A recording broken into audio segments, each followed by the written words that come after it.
Hola de nuevo, mi estimado biogerente. Como siempre, te saludo con la mejor energía para que empieces tu día. En esta ocasión, quiero decirte que vamos a hablar sobre el Balance Scorecard ambiental, específicamente sobre la perspectiva del entorno. Si aún no eres suscriptor al canal Globus Biogestión, te recomiendo que lo hagas en este mismo instante, para que no te pierdas nuestros videos en temas empresariales. Sin más preámbulos, empecemos. Tal cual como vimos en el tutorial anterior, los mapas estratégicos han evolucionado incluyendo la perspectiva del entorno, la cual va a ser un apalancador entre la perspectiva de aprendizaje y crecimiento y la perspectiva de procesos internos respectivamente. De esta manera, los mapas estratégicos van a empezar a comportarse de una manera más orgánica al incluir una visión de sistema abierto en el mismo, en donde se van a considerar los flujos de variables desde y hacia la empresa respecto del entorno circundante. Vale la pena aclarar que el concepto de ambiente en este Balance Scorecard va a incluir tanto la parte natural como artificial, evitando el concepto reduccionista de medio ambiente para referirse únicamente al aspecto natural. De esta manera, vamos a ver tres esferas que se van a interrelacionar a manera de red, las cuales son la tecnológica, la social y la natural respectivamente. Asimismo, va a haber una red interna o intrarred en cada una de esas esferas, en donde veremos las interfaces máquina-máquina, humano-humano y naturaleza-naturaleza respectivamente. Todo ello inmerso en esta gran red, en donde aparecerán las interfaces de cada una de estas esferas respecto a sus contrapartes. Empecemos entonces a hablar respecto de la esfera tecnológica. Vamos a decir que la misma se va a sincronizar con el capital de la información que se encuentra dentro de la perspectiva de aprendizaje y crecimiento, la cual incluye la infraestructura tecnológica entendida como el hardware y las políticas de gobierno en tecnologías de la información y las aplicaciones o el software necesario para llevar a cabo la estrategia, que se dividirá respectivamente en aplicaciones de transformación, las cuales son el eje fundamental tecnológico de un modelo de negocio, las analíticas, que tienen un menor rango de importancia y que incluye los software que generan análisis, informes, etcétera, y los de procesamientos de transacciones que van a automatizar procesos rutinarios. Nuevamente aclaro, todo desde una óptica de sistema abierto, en donde esa tecnología va a fluir desde y hacia la empresa respecto a su entorno circundante. ¿Cuáles aspectos se podrían analizar entonces dentro de la esfera tecnológica? Primero tenemos la energía, dado que la naturaleza es la proveedora de la misma para las empresas, incluso para todos los seres orgánicos. De esta manera, esa energía transformada pasa nuevamente de las empresas a los ecosistemas, en donde si no hay una optimización de la transformación de dicha energía, se puede generar contaminación. Entonces repasemos algunas energías de vanguardia que pretenden mejorar esta relación. Primero tenemos la fotosíntesis artificial, la cual se basa en el diseño de hojas artificiales que emulan el comportamiento de la generación de adenosin trifosfato en los productores de las cadenas tróficas. También tenemos las baterías de flujo redox, las cuales funcionan como unos tanques que contienen unos líquidos que se pueden cargar de electrones y que después de otro proceso pueden nuevamente liberar esos electrones generando energía. Esto sirve como una medida contingente para complementar algunas energías no continuas como podría ser la eólica. Otra energía de vanguardia la representa la grasa animal, la cual en este momento representa un residuo industrial dentro del sector de los cárnicos, siendo esta un insumo prometedor dado que con unos procesos muy específicos se puede transformar en biodiesel. Otra fuente que se dispone es de las baterías dulces, las cuales representan la transformación de distintos azúcares en maltodextrina y que prometen ser a su vez un sustitutivo a mediano plazo para las actuales baterías de los celulares y las tablets. Finalmente, se tiene la energía solar espacial como paneles solares dispuestos por fuera de la órbita terrestre, los cuales pueden convertir los fotones en ondas electromagnéticas que pueden ser recibidas por torres o polos a tierra, que a su vez convertirían nuevamente dichas ondas en energía eléctrica. Ahora bien, el segundo ítem para analizar la esfera tecnológica es la bioarquitectura, dado que esta puede representar una interconexión de lo artificial o generado por el ser humano con la naturaleza. Se tiene la jardinería vertical, que consiste en el recubrimiento de fachadas exteriores e interiores, así como techos y tejados con follaje natural.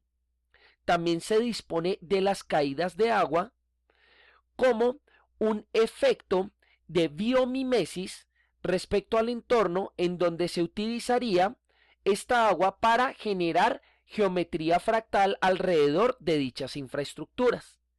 Y también se dispone de materiales inteligentes sobre los edificios, optimizando su relación con el entorno. Supón, por ejemplo, un edificio con el cual, en la medida que hay mayor iluminación y mayor temperatura, el mismo material pudiera enfriar el entorno interior.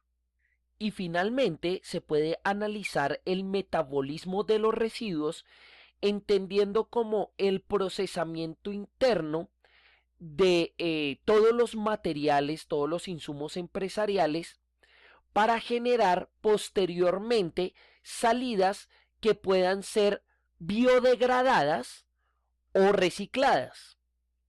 Entonces hace énfasis específicamente en el tratamiento de los materiales relacionado con emisiones, vertimientos y composición de los residuos sólidos, que pueden catalogarse peligrosos, algunos por su concentración, como sucede con el dióxido de carbono. Un poco de dióxido de carbono no enferma a nadie, ni a la atmósfera, pero en altas concentraciones sí lo hace. Persistencia, como estos sólidos que se demoran mucho en degradarse, y sus propiedades físico-químicas, como lo pueden ser los radioactivos o agentes tóxicos. Ahora bien, mi estimado biogerente, pasemos a explicar la esfera social que aparece en el Balanced Scorecard, la cual se va a sincronizar con el capital humano de la perspectiva de aprendizaje y crecimiento, que, recuerda, constituye los conocimientos, habilidades y valores de las personas involucradas en la organización. ¿Por qué hay una alineación con la esfera social? Porque precisamente la proveedora de talento humano para las empresas es la sociedad, y también se sincronizaría con el capital organizacional, que se divide en ejecutar la estrategia y crear valor. Nuevamente, como te acabo de decir, todo desde una óptica de sistema abierto. Entonces, ¿cuáles serían esos factores sociales que afectarían al capital organizacional y al capital humano de una empresa?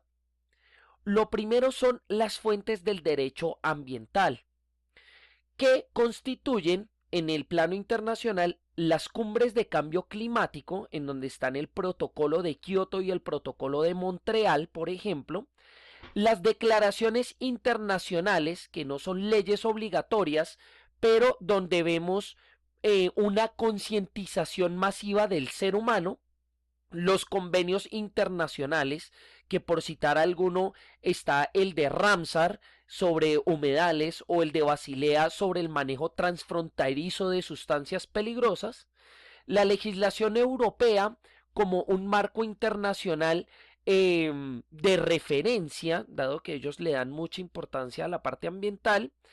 En el caso nacional estaría la constitución política, las fuentes legales nacionales, que en casos como el colombiano se podrían dividir entre leyes, decretos y resoluciones, y las sentencias judiciales en el plano social y ambiental.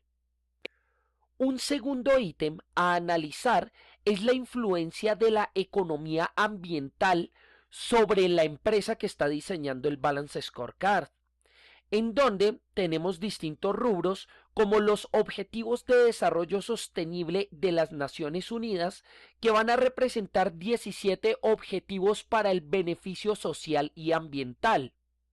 Está la parte de los incentivos ambientales, porque recuerda que el que contamina paga, entonces eso tendría influencia desde el entorno con la empresa.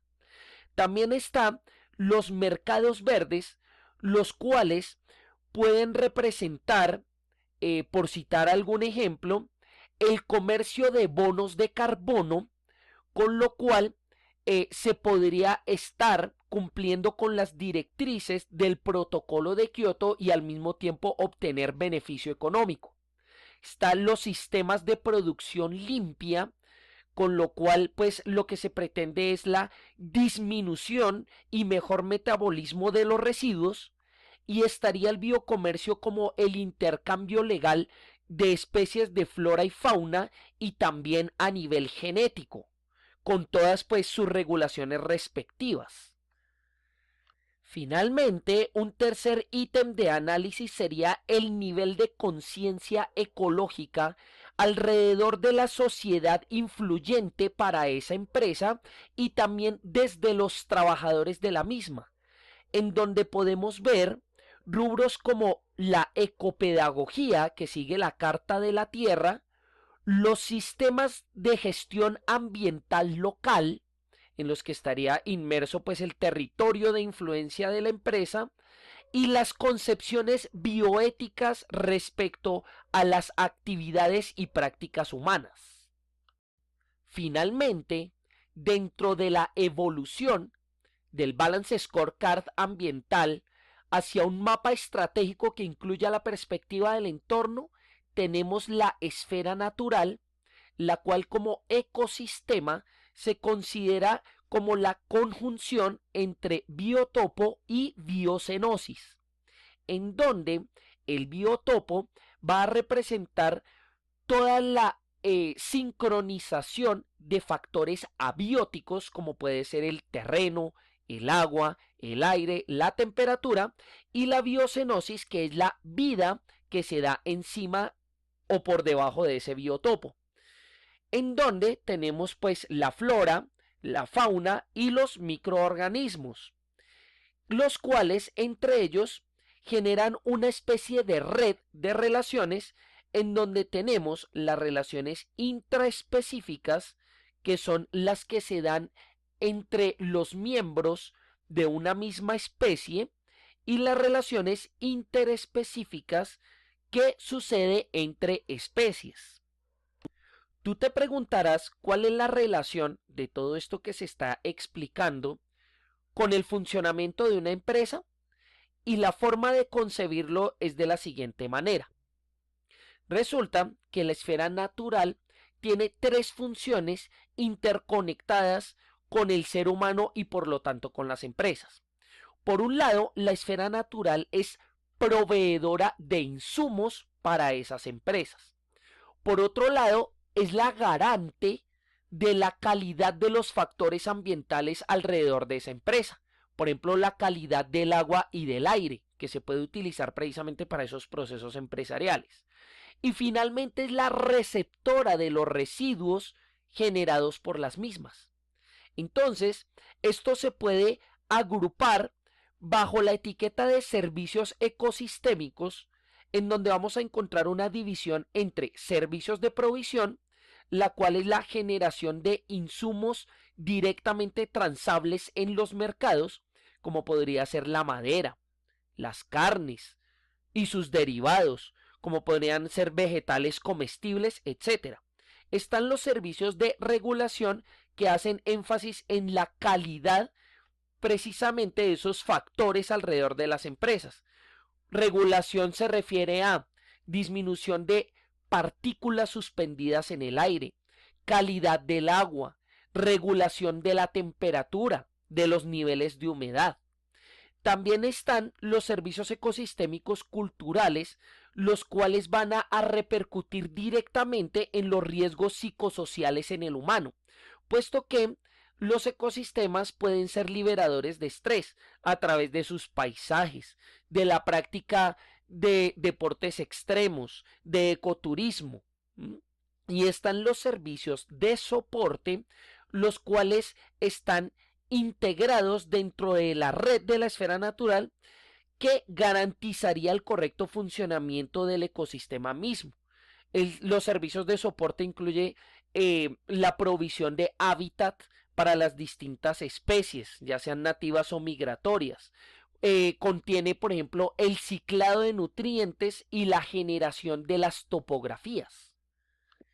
Es decir, que la disponibilidad y calidad de dichos servicios ecosistémicos van a repercutir directamente en los factores de amenazas, riesgos y salud ambiental, entendiendo como amenaza ambiental un suceso no previsible que puede generar deterioro en los ecosistemas mismos y en el ser humano. Un ejemplo de amenaza ambiental sería la erupción de un volcán.